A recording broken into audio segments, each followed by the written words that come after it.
ሰላም ጤና ይስጥልኝ የተከበራችሁ የአቢሲኒያ ራዳር የቻናል ቤተሰቦቻችን ዛሬ ረቡዕ ሚያዝያ 1 ቀን 2018 ዓ.ም በዓለማችንና በሀገራት የተሰሙ ዋና ሰበር መረጃዎችን ይዘንላችሁ ቀርበናል። ከመካከለኛው ምስራቅ ጦርነት እስከ ኢትዮጵያ ግዙፍ የኢንቨስትመንት ስምምነቶች ያሉ ዜናዎችን እናቀርባለን። እስከ መጨረሻ አብራችሁን ቆዩ።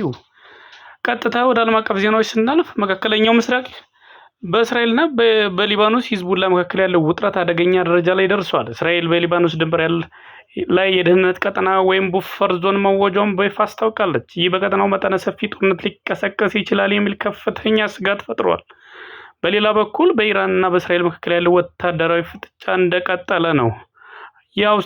የአውስትራሊያ ጠቅላይ ሚኒስትር አንቶኒ አልባኒዚ ይሁንኑ የመካከለኛው ምስራቅ ቀውስ አስመልክቶ ዛሬ ምሽት ለመላው አውስትራሊያን የቀጥታ የቴሌቪዥንና የሬዲዮ ንግግር ያደርጋሉ ተብሎ ይጠበቃል።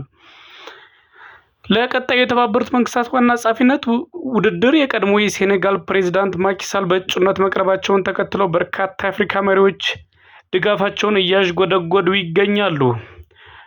ክቡራን አድማጮቻችን ወደ ኢትዮጵያ ዜና ስናልፍ የወርቅ ገቢ የኢትዮጵያ ወርቅ ኤክስፖርት የምታገኘው ገቢ ከፍተኛ ሁኔታ አድጎ 3.5 ቢሊዮን ዶላር መድረሱን ተመዝግቧል። ይህ የመንግስት ማዕድን ለዘርፉ የሰጠውን ትኩረት ውጤት እያመጣ መሆኑን ያሳያል ሲሉ የኢኮኖሚ ባለሙያዎች ገለጹልን። በአዲስ አበባ ለሁለት ቀናት በተካሄደው ኢንቨስትመንት ፎረም ላይ ኢትዮጵያ ከዓለም አቀፍ ኩባንያዎች ጋር የ13 ቢሊዮን ዶላር ታሪካዊ ኢንቨስትመንት ስምምነት ተፈራርማለች። በሌላ በኩል ግን በአገሪቱ የነዳጅ እጥረት በስጋት ሆኗል። ወደ 180 ሺህ ሜትሪክ ቶን የሚጠጋ ነዳጅ በወቅቱ ባለመድረሱ የነጭ ናፍጣ አቅርቦት በግማሽ ቀንሷል። ጠቅላይ ሚኒስትር አብይ አህመድ ህዝቡ ነዳጅን በቁጠባ እንዲጠቀም ሲሉ ጥሪያቸውን አስተላልፈዋል። ወደ አጫጭር ዜናዎች ስናልፍ የኢትዮጵያ አየር መንገድ ወደ መካከለኛው ምስራቅ አቋርጦት የነበረውን በረራ በከፊል መጀመሩን አስታውቋል።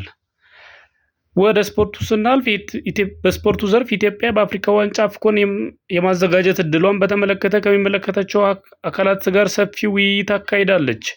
ለዛሬ የነበሩ ዋና መረጃዎች እነዚህ ነበሩ። መረጃዎችን ከወደዳችሁ ላይክ፣ ሰብስክራይብ ማድረጋችሁን አትርሱ። በየቀኑ አዳዲስ ሰበር መረጃ እንዲደርሳችሁ ቻናላችን ሰብስክራይብ በማድረግ የደወል ምልክቱን ጫን ይበሉ። ስለተከታተላችሁ እናመሰግናለን። ሰላም ቆዩልን።